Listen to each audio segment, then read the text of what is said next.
আসসালামু আলাইকুম রহমতুল্লাহি তাআলা ওয়া বারাকাতুহু বিসমিল্লাহ আলহামদুলিল্লাহ ওয়াসসালাতু ওয়াসসালামু আলা রাসূলিল্লাহ বাদ।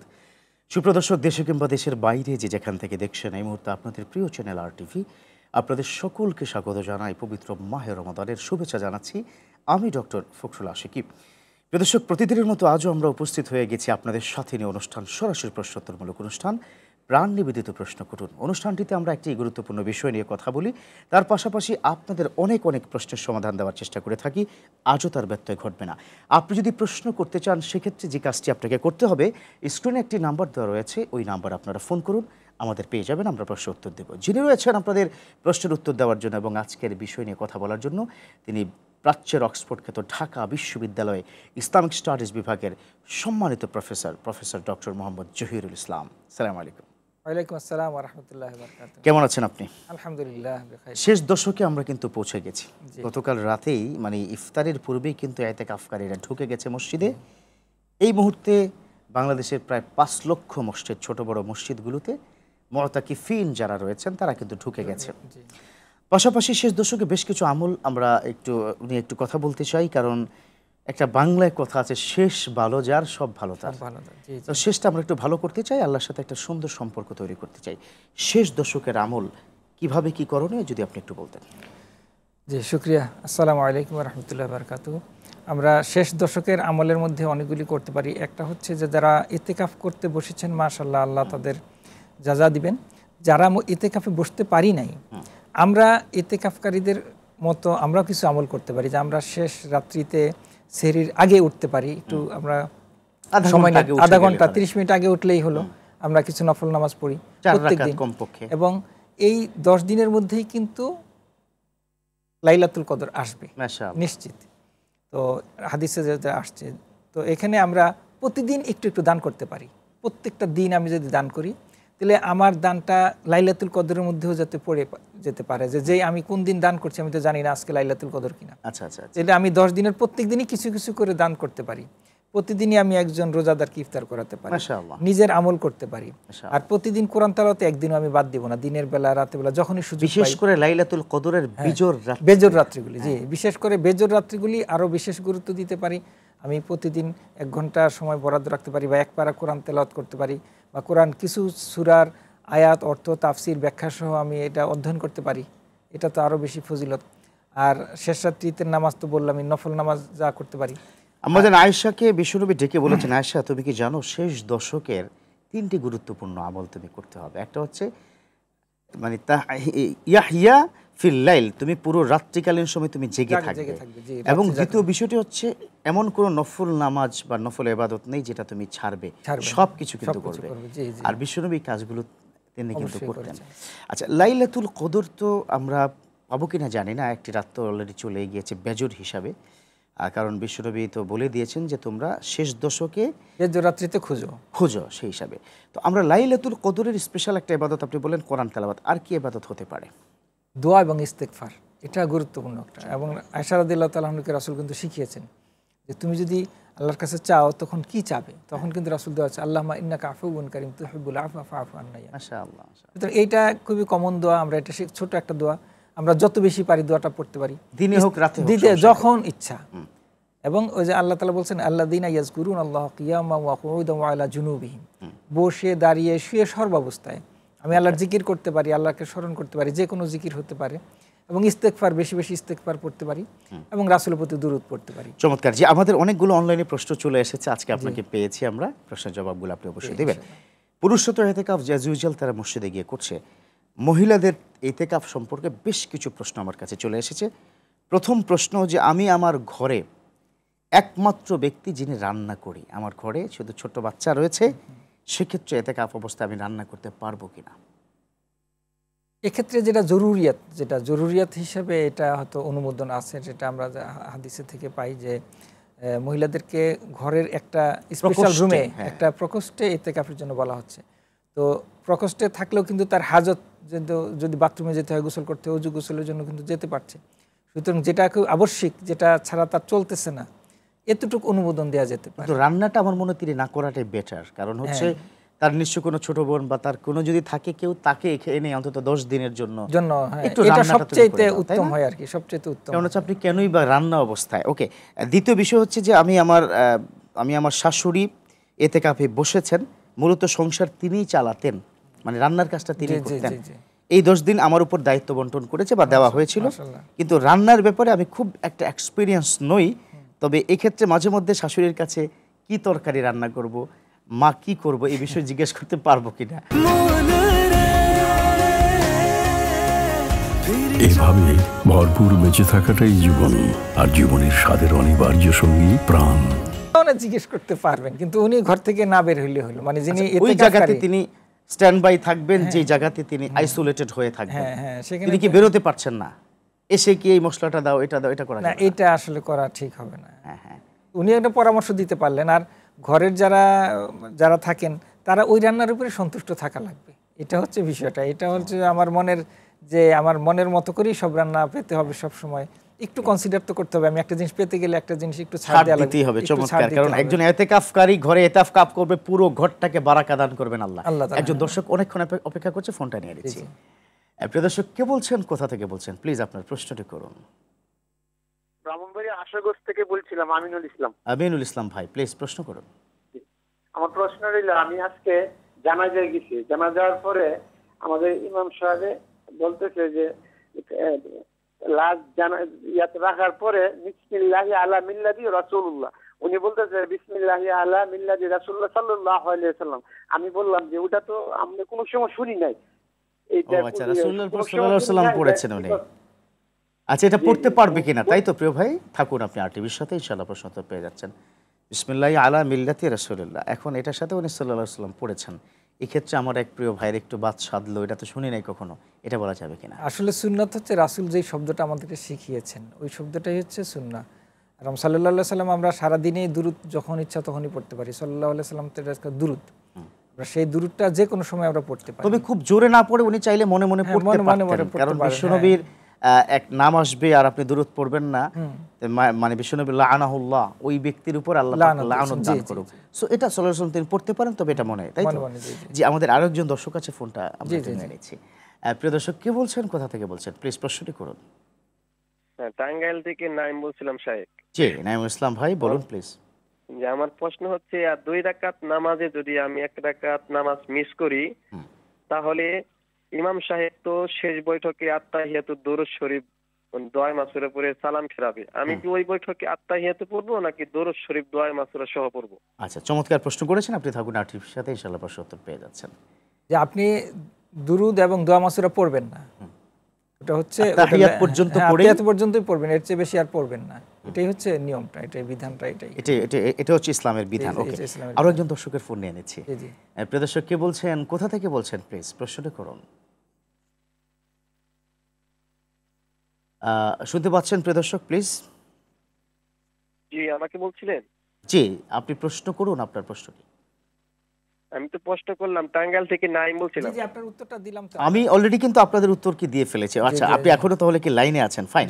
যে আপনি কিন্তু ওই পর্যন্ত তাহিয়াত পর্যন্তই পড়বেন, তারপরে আপনি চুপ থাকবেন, ইমাম সাহেব ডান দিকে সালাম ফিরাবেন, ইভেন বাম দিকে সালাম ফেরানোর জন্য তিনি যখন শুরু করবেন আসসালামু আলাইকুম ওয়া রাহমাতুল্লাহ, ঠিক ওই সময় আপনি দাঁড়িয়ে যাবেন, তাই তো?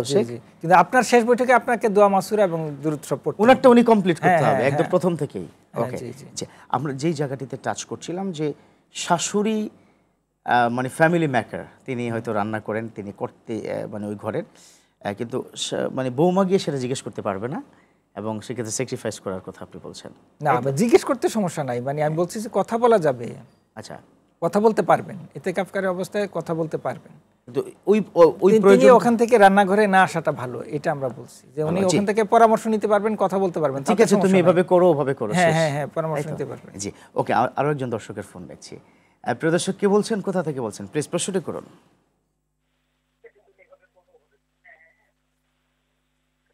আমার প্রশ্ন হলো, আমরা মুসল্লি তারাবির নামাজ পড়ি,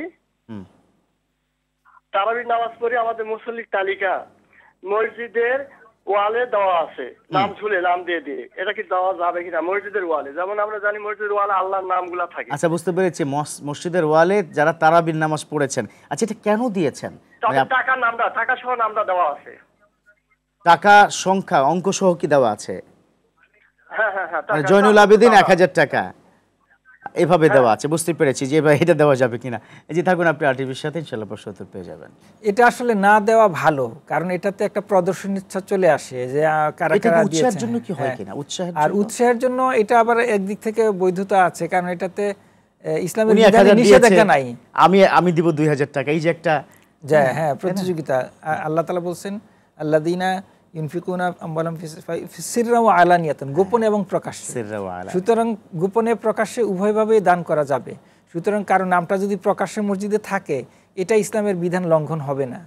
সাইয়েদনা আবু বকর রাদিয়াল্লাহু তাআলা আনহুর যুগে তিনি কিন্তু 30 জন অসহায় যারা কর্মক্ষম ব্যক্তি, জি। তাদের একটা তালিকা মসজিদে নববীতে টাঙিয়েছিলেন, জি, জি, এবং সেখানে তিনি সামনে কিছু ঘর তিনি ফাঁকা রেখেছেন, যে তোমরা যার খেদমত করতে চাও তোমার নামটা ওখানে লিখে দাও। লিখে দাও, হ্যাঁ। নিশ্চয়ই আপনি জানেন জি, সহিহ জি, হাদিস। জি, জি, জি। এটা তো আছে বিধান। সুতরাং এটা দিলে এটা কোনো সমস্যা হবে না আর কি। ওকে, এটা যদি কোনো কর্তৃপক্ষ মনে করে যে দিতে চায়, সে দিবে। চমৎকার। যে আমরা আমরা আমরা অনেক সময় কি দেখে থাকি যে মসজিদে অন্য মহল্লা থেকে লোকরা এসে তারাবির নামাজ পড়েন, কিন্তু এবং এতেকাফ করেন আর কি, বিশেষ করে। তো ওই এতেকাফকারী অন্য এলাকার এতেকাফকারী ওই ব্যক্তির এতেকাফ এই মসজিদে হবে কিনা?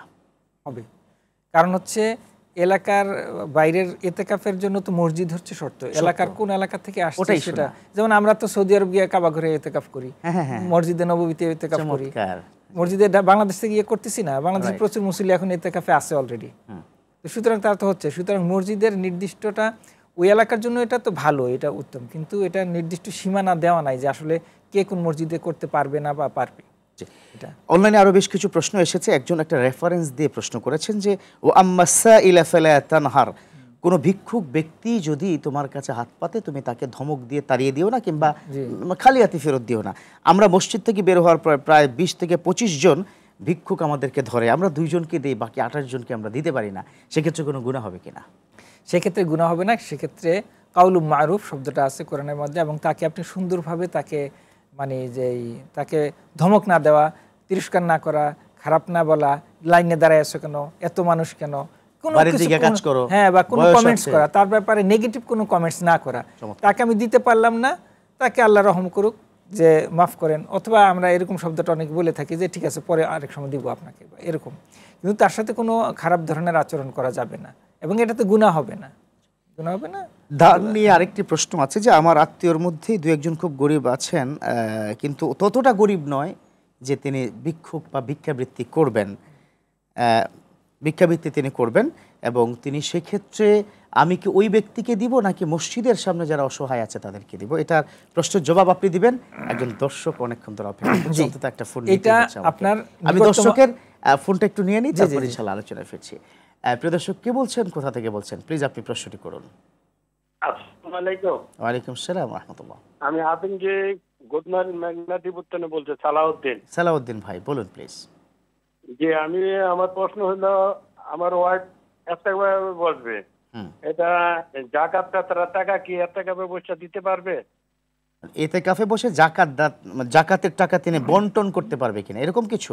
জি জি জি জি জি, থাকুন মানে প্রিয় ভাই আমাদের সাথে, ইনশাআল্লাহ তাআলা ব্রেক থেকে ফিরেই আপনার প্রশ্নের জবাব দিব। দুটো প্রশ্ন কিন্তু আপনার কাছে করেছি, একটি অনলাইন থেকে আর একটি কিন্তু ডিরেক্ট ফোন থেকে। দুটো প্রশ্নের জবাব আপনি দিবেন একটা ছোট্ট বিরতির পর ইনশাআল্লাহ তাআলা। প্রিয় দর্শক, দেখছেন আপনাদের প্রিয় চ্যানেল RTV এবং RTVর নিয়মিত আয়োজন, প্রতিদিনের আয়োজন সরাসরি প্রশ্নোত্তরমূলক অনুষ্ঠান প্রাণ নিবেদিত প্রশ্ন করেন অনুষ্ঠানে এই পর্যায়ে নিতে হচ্ছে ছোট্ট বিরতি। ফিরছি কিছুক্ষণের মধ্যেই।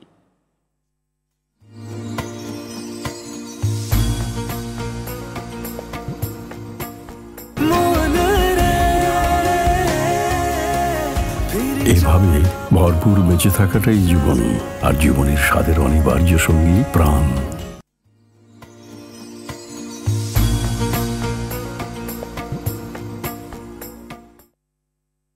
আলহামদুলিল্লাহ, প্রিয় দর্শক, ফিরে এলাম বিরতির পর। আমাদের সাথে থাকার জন্য ধন্যবাদ। দেখছেন আপনাদের প্রিয় চ্যানেল RTVর নিয়মিত আয়োজন, প্রতিদিনের আয়োজন, আপনাদের সাথে নিয়ে আয়োজন সরাসরি প্রশ্নোত্তরমূলক অনুষ্ঠান প্রাণ নিবেদিত প্রশ্ন করুন। প্রিয় দর্শক, অনুষ্ঠানটিতে একটি বিষয় নিয়ে কথা বলি, পাশাপাশি আপনাদের প্রশ্নের সমাধান দেওয়ার চেষ্টা করে থাকি। স্ক্রিনে একটি নাম্বার দেওয়া রয়েছে, প্লিজ আপনারা ফোন করুন, আমাদের পেয়ে যাবেন ইনশাআল্লাহ তাআলা। আপনার প্রশ্নের সমাধান অবশ্যই আমরা দিব। চলুন আমরা কথা শুনি আজকের সম্মানিত প্রফেসর মহোদয়ের কাছ থেকে, যিনি আমাদের সাথে রয়েছেন। বিরতির পূর্বে দুটো প্রশ্ন, একটি অফলাইন, একটি হচ্ছে অনলাইন, আর একটি হচ্ছে ডিরেক্ট ফোন এসেছে। জি জি ধন্যবাদ। একটা প্রশ্ন ছিল যে আমি আমার গরিব আত্মীয়কে কি দিব কি না, নাকি মসজিদে লাইনে দাঁড়ানোকে দিব। এক্ষেত্রে আমরা যে কোরআনের আয়াত এবং হাদিস অনুযায়ী পাই, আপনি আপনার গরিব আত্মীয়কে আগে দিতে হবে, অগ্রাধিকারটা। ওয়া তাজাল কোরবা হাক্কাহুল মিসকিন, আল্লাহ কোরবাকে আগে বলছেন, মিসকিন শব্দটা পরে বলেছেন। সুতরাং মসজিদে যে দাঁড়িয়ে আছে তাকে দেওয়ার জন্য কিন্তু মসজিদের অনেক মুসল্লি আছে, কিন্তু আপনার আত্মীয়কে দেওয়ার জন্য আপনি আছেন, অন্য কেউ কিন্তু জানে না যে সে যে সমস্যা, এটা কিন্তু অন্য মানুষ জানবে না, এবং সে কারোর কাছে হাত পাততে পারবে না, কারোর কাছে বলতে পারবে না। সুতরাং তাকেই অগ্রাধিকার দিতে হবে, এটাই হচ্ছে কোরআনের বিধান, এটাই হওয়া উচিত। এবং এক্ষেত্রে আরেকটু কথা যোগ করি, সেটা অবশ্যই আপনি যোগ করবেন, একজন দর্শক অপেক্ষা আছে, তো ফোনটা নিতে হচ্ছে আমাকে। প্রিয় দর্শক, কে বলছেন, কোথা থেকে বলছেন, আপনার প্রশ্নটা করুন প্লিজ। ওয়ালাইকুম আসসালাম ওয়া রাহমাতুল্লাহ। বাংলা অক্ষরে নামাজ শিক্ষা বই পাওয়া যায়, আচ্ছা, আবার বাংলা অক্ষরে কোরআন শরীফ পাওয়া যায়, এটা অর্থ তো বিকৃত হয়ে যায় না। আচ্ছা আচ্ছা, বুঝতে পেরেছি। মানে আপনি উচ্চারণটা বাংলায় যেটা লেখা আছে, বাংলা উচ্চারণ, এটা আপনি পড়তে পারবেন কিনা, বেসিক প্রশ্ন তো এটা, তাই তো? হ্যাঁ হ্যাঁ জি জি, থাকুন আপনি আরটিভির সাথে, ইনশাআল্লাহ প্রশ্ন উত্তর পেয়ে যাচ্ছেন। আচ্ছা, উচ্চারণ সহ পড়াটা আসলে কিন্তু সঠিক উচ্চারণটা হবে না, মাখরাজটা হবে না। আপনি কোরআনটাকে কোরআনের ভাষায় আরবি লাহনেই আপনাকে শিখতে হবে, নাহলে অর্থ বিকৃতি হবে। অর্থ বিকৃতি হবে। এই জন্য আপনি সাময়িক সময়ের জন্য, এটা হয়তো কিছু সময়ের জন্য, আপনি তাৎক্ষণিক কোনো সমাধান নাই, আপনার শিখতে সময় লাগতেছে, এই তাৎক্ষণিক কিছু আপাতকালীন সময়ের জন্য হতে পারেন, কিন্তু এটা কন্টিনিউ সব সময়ের জন্য এটা আসলে বৈধ হবে না। একজন মানুষের দায়িত্ব হচ্ছে তাকে কোরআনের আরবি লাহান মাখরাজ অনুযায়ী তাকে এটা শিখতে হবে। মানে চূড়ান্ত কথা বৈধ হবে না, বৈধ হবে না। কারণ হচ্ছে আপনি আলহামদুর জায়গায় আলহামদু বললে অর্থ পুরা বিকৃতি। আলহামদু মানে সকল প্রশংসা আল্লাহর। কালবুন, কালবুন অর্থ হচ্ছে অন্তর, আর আপনি কাপ দিয়ে বলেন কালবুন মানে হচ্ছে কুকুর। কত পার্থক্য, আকাশ পাতাল ব্যবধান আপনি একটা শব্দের মধ্যে। এই জন্য আপনি প্রত্যেকটা শব্দের মাখরাজ, উচ্চারণ এবং এটা সঠিক হওয়া উচিত হবে, এবং এই জন্যই এটাকে শেখা উচিত। যে তাহলে আপনি বলেছেন দিল করবার ক্ষেত্রে দুটো সওয়াব, একটা হচ্ছে হলো তিনি মানুষের আত্মীয়তার সম্পর্কটা সুদৃঢ় করলেন, দান করার খরচটা পেলেন, ডাবল সওয়াব। এবং এখানে আরেকটা কথা আমি যোগ করতে চাচ্ছিলাম যে আপনি যাকাত দেওয়ার ক্ষেত্রেও কিন্তু জিল কোরবাকে যাকাত দিতে পারবেন। যাকাত হচ্ছে আপনি নিজের ছেলে মেয়ে, স্ত্রী, পিতামাতাকে, উপরে এছাড়া বাকি সবাইকে দেওয়া যাবে যাকাত। তবে যাকাত দেওয়ার সময় আপনি বলার দরকার নাই যে আমি যাকাত দিচ্ছি, দিলেই হয়ে গেল, আপনার মনে মনে নিয়ত থাকলেই হবে, তাকে আপনি গিফট হিসেবে দিবেন। চমৎকার চমৎকার, সুন্দর। আসলে এটাই তো ইসলাম, তাই না? একজন দর্শকের ফোন নিয়ে তারপরে ফিরছি। প্রিয় দর্শক, কে বলছেন, কোথা থেকে বলছেন, প্লিজ প্রশ্নটি করুন। হ্যালো, জি হ্যালো, জি শুনতে পাচ্ছি প্রিয় দর্শক। প্রিয় ভাই, আমি আবিদ আলী মিয়া বলছি চিটাগাং থেকে। আচ্ছা জি, বলুন প্লিজ। যদি রমজানের ইফতারের দোয়া না পড়ে যদি ইফতার করে, ইফতার হবে কিনা? আচ্ছা, এবং রোজার নিয়ত না করিয়া যদি রোজা রাখে, রোজা হবে কিনা? আচ্ছা জি, থাকুন আপনি আমাদের সাথে, ইনশাআল্লাহ দুটো প্রশ্নের সমাধান পেয়ে যাচ্ছেন। জি, রোজার নিয়ত না করলেও কোনো সমস্যা নাই, রোজা হয়ে যাবে। ইফতারের দোয়া না পড়লেও ইফতার হয়ে যাবে, কোনো সমস্যা নাই। ওই নিয়ত আবার সেই নিয়ত না, নিয়ত মানে তো আল নিয়া হুয়াল ইরাদা, মানে নিয়ত মানে তো ইচ্ছা শক্তি, মনের কল্পনা বা মনের যে ইচ্ছা, মনের যে পরিকল্পনা, এটাই নিয়ত। আপনি সেহরিতে উঠছেন কেন? কালকে রোজা রাখবেন, কারণ আপনার রমজান মাস আসতেছে, আমি রোজা রাখবো, এই তো পরিকল্পনা, আমার তো নিয়ত নেওয়াই হয়ে গেছে। আমি প্রত্যেকটা রোজা রাখবো, সেহরি খাচ্ছি, তারাবি পড়তেছি, নামাজ পড়তেছি, এটা নিয়ত হয়ে গেছে, নিয়ত আর আলাদা করতে হবে না। জি, চমৎকার করে আপনি আলোচনা করছিলেন। আমরা দানের একটা জায়গায় গিয়ে বলেছিলাম যে আত্মীয়তার সম্পর্ক। আপনি আরেকটা কোশ্চেন বাকি ছিল কিনা, কোনটা যে দুইটা কোশ্চেন বিরতির আগে ছিল, যে বিরতির আগে দ্বিতীয় প্রশ্নটি। আচ্ছা, ইনশাআল্লাহ যখন আল্লাহ পাক জেহেনে নিয়ে আসবে তখন অবশ্যই আমি বলবো। তবে আমরা যে জায়গা থেকে একটু টাচ করতে চাই, আমরা দেখেছি অনেক সময় যে আমাদের মা বোনরা ইতিকাফের অনেক নিয়ম লঙ্ঘন করেন, কিন্তু তারা ভাবেন যে তাদের ইতিকাফটা হয়ে গেছে। এখন এই ক্ষেত্রে মা বোনদেরকে কোনো সাজেশন আছে কিনা? কারণ অলরেডি তো তারা মাত্র কালকে থেকে ঢুকেছে। জি, সাজেশন হচ্ছে আপনার যদি কোনো কেনাকাটা থাকে সব রোজার আগেই শেষ করবেন। এক কথা, রান্নার ক্ষেত্রে এখন কারা যাবে মার্কেটে? এখন তো যেতে হবে না, এখন তো প্রচুর মানুষ যায় না, এখন আপনার যাওয়া প্রয়োজন নাই। যারা আগে শেষ করছেন তাদেরই জন্যই তো ইতিকাফ, আর এখন যাওয়া উচিত হবে না। আচ্ছা, রাইট। এখন অনেক ভিড় হবে, তারপর আপনার রোজার আগে, নাহলে তো আপনার প্রস্তুতি, রোজার প্রস্তুতি এটা আমার আগে নেওয়া উচিত ছিল। কিন্তু আমাদের মা বোনরা তো মাশাআল্লাহ মনে হয় 15 রোজার পরের থেকে মূল মার্কেটিংটা করে, তাই তো? এটা আসলে আমার মতে যারা ইতিকাফ করবেন তাদের জন্য উচিত হবে না, তারা আগেই সব শেষ করবেন। তারপর রান্নার ক্ষেত্রে এখন আমাদের বাসায় ফ্রিজ আছে এবং এটার সংরক্ষণের অনেক বিভিন্ন ব্যস্ততা আছে। আপনি কিছু সংরক্ষণ করে রাখবেন, কিছু ফলমূল বা অথবা কিছু খাবার, শুকনা খাবার যেগুলি আপনার প্রসেসিংয়ের যে বেশি সময় প্রয়োজন হবে না। সুতরাং এই ক্ষেত্রে আমরা অগ্রাধিকার দিতে পারি, তাহলে মা বোনদের ওই ক্ষেত্রে সময়গুলি বেঁচে যাবে। এখানে একটি প্রশ্ন এসেছে যে আমার সন্তান আছে, ছোট সন্তান, আমি কি আমার ইতিকাফের চলাকালীন সময় ছোট্ট সন্তানকে নিয়ে ঘুমাতে পারবো কিনা? পাশাপাশি তার যে উজরগুলো রয়েছে, প্রস্রাব করানো বা তাকে সুসু করানো, অন্যান্য যা কিছু আছে, এগুলো সে করতে পারবে কিনা? এটা যেহেতু মার বিকল্প নাই, সেক্ষেত্রে আমার মতে যেটা পারবে। আমরা যদি হাদিসে দেখি রাসূলুল্লাহ সাল্লাল্লাহু আলাইহি ওয়াসাল্লাম ইতিকাফ অবস্থায় মাথাটা হেলে দিতেন এবং আয়েশা রাদিয়াল্লাহু তাআলা রাসূল সাল্লাল্লাহু আলাইহি ওয়াসাল্লাম মাথাটা আশ্রিয়ে দিতেন। হ্যাঁ, তাহলে এটা তেল দিয়ে দিতেন। তাহলে এখনো দেখা যাচ্ছে যে এটা যেহেতু সেক্ষেত্রে একটা বিষয় আছে, তো ওইটার থেকে আমরা যদি, তিনি কিন্তু নবীজির কোনো হাদিস এভাবে পাইনি তেল যখন দিতেন যে তুমি একটু এরকম করে দাও অথবা মাথাটা একটু আশ্রিয়ে দাও, এটা বলতেন না। বলতেন না। ওটা কিন্তু আম্মাজান আয়েশাকে ইশারাকেই তিনি কিন্তু বুঝাতেন যে আমার এটা দরকার এখন। তার মানে কথাটা তো হবে আল্লাহর সাথে, কথাটা তো হবে আল্লাহর সাথে, তাই না? আর বাচ্চার যেহেতু ছোট বাচ্চা থাকলে সেখানে ওনার উচিত হবে, যদি ছোট বাচ্চা এমন থাকে যে তাকে ডিটাচ করাই যাচ্ছে না ছোট, তাহলে তিনি পরবর্তী বছরে ইতিকাফ বসতে পারেন। এটা আর যদি ইতিকাফে বসেনি তাহলে এতটুকু ওজর হয়তো বা বিকল্প না থাকলে কিছু করা থাকবে না। আচ্ছা, এখানে আরেকটি খুব ইন্টারনাল প্রশ্ন, কিন্তু এটা জানা খুব দরকার আমাদের ইয়াং জেনারেশন বা যারা আছি আমাদের, তাদের জানাটা খুব জরুরি। সেটা হচ্ছে ইতিকাফ অবস্থায় রাত্রিকালীন সময় স্বামী স্ত্রী মিলন করা যাবে কিনা? মানে স্ত্রী ইতিকাফ করেছে, স্বামী সেখানে গিয়ে তার সাথে মিলিত হতে পারবেন কিনা?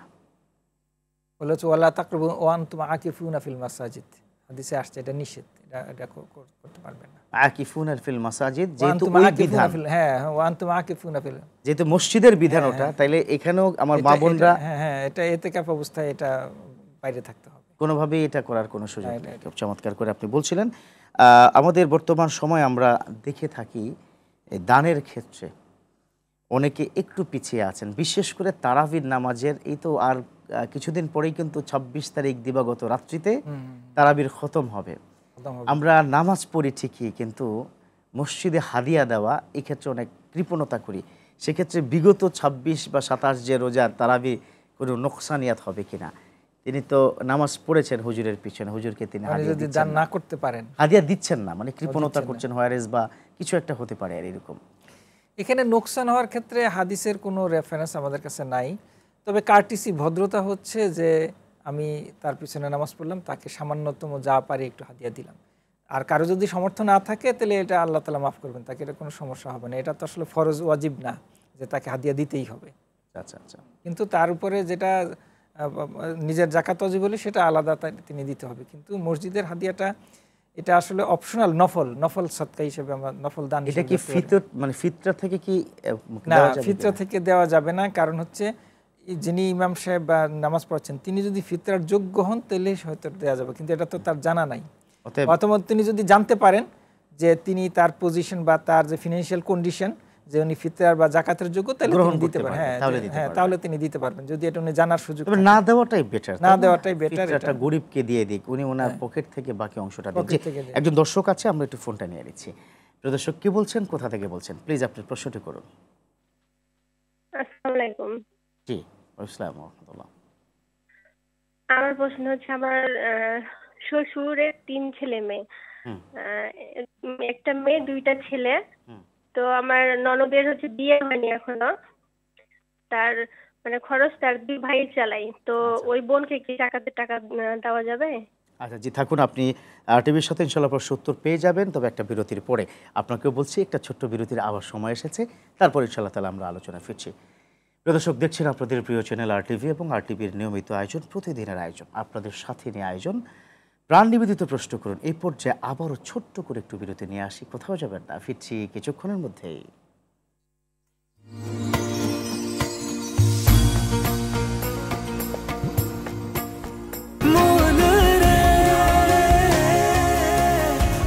এভাবে ভরপুর বেঁচে থাকাটাই জীবন, আর জীবনের স্বাদের অনিবার্য সঙ্গী প্রাণ।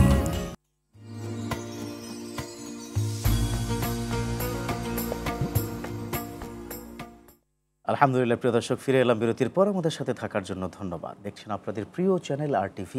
আরটিভির নিয়মিত আয়োজন সরাসরি প্রশ্নমূলক অনুষ্ঠান প্রাণ নিবেদিত প্রশ্ন করুন। প্রদর্শক অনুষ্ঠানটিতে আপনাদের প্রশ্ন নেওয়া হয় এবং তার উত্তর দেওয়ার আমরা চেষ্টা করে থাকি। যদি আপনি প্রশ্ন করতে চান, যে কাজটি আপনাকে করতে হবে, স্ক্রিনে দেয়া ফোন নম্বরে আপনারা অবশ্যই ফোন করবেন, আমাদের পেয়ে যাবেন।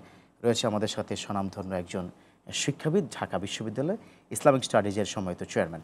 যে আমরা আলোচনা করব, আপনার সাথে আলোচনায় ফিরবো। অনেকক্ষণ অনেক দর্শক আছে, একটু ফোনটা নিতেই হচ্ছে আমাকে। যে প্রদর্শক কে রয়েছেন লাইনে, আপনার প্রশ্নটি করুন প্লিজ। আসসালামু আলাইকুম। ওয়ালাইকুম আসসালাম ওয়া রাহমাতুল্লাহ। আমার দুটি প্রশ্ন আছে। আমার প্রথম প্রশ্ন হলো যে এখানে আমরা সালাত যখন আদায় করব তখনকার পুরুষদের ক্ষেত্রে পুরুষদের সালাত আদায় করব, তো আমরা জানি যে সালাতের ভিতর সতর্কতটুকু আসলে যদি আমরা রুকুতে যাই অথবা সিজদা যাই, তখন যদি আমাদের পোশাকের কিছু অংশ উঠে যায়, এরপর যদি পিঠ অথবা কোমরের কিছু অংশ দেখা যায়, এক্ষেত্রে নামাজ হবে কি সালাত নষ্ট হয়ে যাবে? হ্যাঁ। আর আরেকটা প্রশ্ন হলো যে মালাকুল মতকে মুসা আলাইহিস সালাম থাপ্পড় মেরেছিল, আসলে এটা সত্য কিনা? অনেকে এটা মিথ্যা ঘটনা বলছে আর কি। আপনি থাকুন আমাদের আরটিভির সাথে, আপনি প্রশ্ন উত্তর পেয়ে যাচ্ছেন ইনশাআল্লাহ তাআলা। যে অনেক সময় আমাদের ইয়াং, বিশেষ করে জেনারেশন জিরা যখন মাজার নিচেই কিন্তু তারা বেল্ট পরে, রুকুতে বা সিজদায় গেলে কিছু অংশ দেখা যায়, এক্ষেত্রে কি নামাজের কোনো ক্ষতি হবে কিনা? যে নামাজের ক্ষতি হবে, এই জন্য নামাজের সতর হচ্ছে, পুরুষের সতর হচ্ছে নাভি থেকে হাঁটু হাদিস নিচ পর্যন্ত, এটুকু ঢাকা থাকতেই হবে। তার শরীরের উপরের অংশ দেখা গেলে কোনো সমস্যা হবে না। জি জি জি। হ্যাঁ, সুতরাং এখানে তাকে সতর এতটুকু নাভির উপরে তার প্যান্ট পায়জামা হোয়াটএভার অবশ্যই থাকতে হবে। তাকে প্যান্ট উঁচু করে আর বেল্ট করে বাঁধতে হবে, নাহলে এখানে নাভির নিচে সতর খুলে গেলে আর নামাজ হবে না। ওনার কি দ্বিতীয় প্রশ্নটা আমরা শেষ করে ওই বোনের প্রশ্নের জবাব দেব? দ্বিতীয় প্রশ্নটি যেটা ছিল, দ্বিতীয় প্রশ্নটা ছিল যে আজরাইলকে থাপ্পড় দেওয়ার। হ্যাঁ, এটা আসলে আমরা সহিহ হাদিস থেকে পাই নাই, এটা বিভিন্ন বিভিন্ন গল্প কাহিনীর মধ্যে আসছে যে তিনি হাদিস থাকলেও এটা দঈফ হাদিস আর কি, দঈফ, এটার কোনো সত্যতা আসলে নাই আসলে, সত্যি কথা। জি, আমাদের ওই বোনের প্রশ্নটার যদি জবাব, বোনের প্রশ্নটার জবাবটা আমরা দিতে চাচ্ছি, যেটা হচ্ছে যৌথ ফ্যামিলিতে যখন বাবা মা ভাই বোন সবাই থাকে, বড় ভাইয়ের উপর যদি অন্য বোনরা ডিপেন্ডেন্ট থাকে, ওই অবস্থায় তাকে জাকাত দেওয়া যাবে না। যখন ভাই বোন সবাই আলাদা আলাদা হয়ে যাবে, আলাদা আলাদা ফ্যামিলি, আলাদা সেটেল, সবাই যার যার ইনকাম তার, তখন কিন্তু ভাই বোনকে জাকাত দেওয়া যাবে। আচ্ছা, কিন্তু একই ফ্যামিলিতে ডিপেন্ডেন্ট অবস্থায়, কারণ হচ্ছে একই হাড়িতে কি রান্না হবে, তাহলে আপনার কি জাকাতের টাকা কিন্তু আপনার হাড়িতেই আসবে। হ্যাঁ, কিন্তু না, যখন তার তো দায়িত্ব, এটা দায়িত্বের অংশ। যখন তিনি ডিপেন্ডেন্ট, যত বড় ভাইয়ের উপরে অন্যান্য ভাই অধিকার দায়িত্বের মধ্যে চলে আসে, সুতরাং দায়িত্বের অংশ হিসেবে এটা তিনি জাকাত দিতে পারবেন না, কোনোভাবেই পারছেন না। ওকে, আমরা আবার একটু আমাদের মূল আলোচনায় ফিরে যেতে চাচ্ছি। যেমনটা আমি বলেছিলাম যে আমাদের সমাজের মধ্যে একটা জিনিস কিন্তু খুব বেশি ট্রেন্ডিং হয়ে আছে, সেটা হচ্ছে যে আমরা পণ্য দিয়ে জাকাত দেওয়া শুরু করেছি। আর সেই পণ্যটা হচ্ছে খুব নর্মাল টাইপের, হতে পারে সেটা শাড়ি, লুঙ্গি, হতে পারে এই জাতীয়। কিন্তু এই ক্ষেত্রে কি তার প্রকৃত জাকাতটা আদায় হবে কিনা, খুব সংক্ষেপে যদি একটু বলতেন। যদি টাকা দিয়ে দেই অথবা টাকা না, ধরুন ছোটোখাটো শাড়ি, লুঙ্গি টুঙ্গি এই টাইপের, এগুলো দেখে জাকাত হবে কিনা? জাকাত আদায় হয়ে যাবে, কিন্তু আসলে জাকাতের সিস্টেম হচ্ছে একজন ব্যক্তিকে যখন দিব তাকে একবারে মোটামুটি স্বাবলম্বী করে দেওয়া, এটা হচ্ছে ইসলামের বিধানটা। আমাদের যদি ইসলামিক রাষ্ট্র ব্যবস্থা থাকতো, জাকাত সেন্ট্রালি কালেক্ট হইতো, জাকাত সেন্ট্রালি ডিস্ট্রিবিউশন হইতো, তাহলে কিন্তু আসলে ওই সিস্টেমে হইতো। আমরা হচ্ছে যখন ছোট ছোট করে জাকাত একজনকে দেই, 30 জনকে না দিয়ে 30 জনের টাকা একসাথে করে একজনকে দেব, তাহলে আমরা হচ্ছে একজনকে হয়ে যেতে পারি। অনেক অনেক ধন্যবাদ জানাচ্ছি। আদায় হয়ে যাবে। জি জি জি। আমাদের একজন দর্শক আছে, একটা ফোন নিয়ে আমরা ইনশাআল্লাহ ফিরছি। কে বলছেন, কোথা থেকে বলছেন? প্লিজ আপনার প্রশ্নটি করুন প্লিজ। আসসালামু আলাইকুম। ওয়ালাইকুম আসসালাম। আমি বগুড়া থেকে আনোয়ার হোসেন বলছি। জি, প্রশ্নটি। হুজুর, আমার প্রশ্ন হচ্ছে সামর্থ্যবান লোকদেরকে জাকাত দেওয়া যাবে কিনা? দেখা যাচ্ছে নগদ ক্যাশ নাই, কিন্তু জমি তো আছে। জি জি, বুঝতে পেরেছি। থাকুন আপনি আমাদের সাথে, জি আরটিভির সাথে থাকুন। সামর্থ্যবান ব্যক্তিদের জাকাত দেওয়া যাবে? সামর্থ্যবান ব্যক্তিকে জাকাত দেওয়া যাবে না, কোনো সুযোগ নেই, এটাই হচ্ছে নিয়ম। সামর্থ্যবানের একটা সংজ্ঞা হচ্ছে যিনি জাকাত দিতে পারেন না, তাকে কিন্তু জাকাত দেওয়া যাবে, তিনি সামর্থ্যবান না। অনেক অনেক ধন্যবাদ জানাচ্ছি আপনাকে। আজকে আপনি এসেছেন, অনেকগুলো প্রশ্নের সমাধান দিয়েছেন, সেজন্য জাযাকুমুল্লাহ খায়র। যে প্রিয় দর্শক, এতক্ষণ পর্যন্ত যারা ছিলেন, যে প্রশ্নের জবাবগুলো আপনারা পেয়েছেন, আশা করি নিজের আমল করবেন, সোসাইটির মধ্যে সেটা ছড়িয়ে দিবেন। যদি আপনি পুনরায় এই প্রশ্নের উত্তরগুলো দেখতে চান, আরটিভির ফেসবুক পেজে ঢুকে যান, ইনশাআল্লাহ তাআলা প্রাণ নিবেদিত প্রশ্ন কোন অনুষ্ঠানটিতে আপনারা পেয়ে যাবেন। আজ এ পর্যন্তই, আল্লাহ হাফেজ।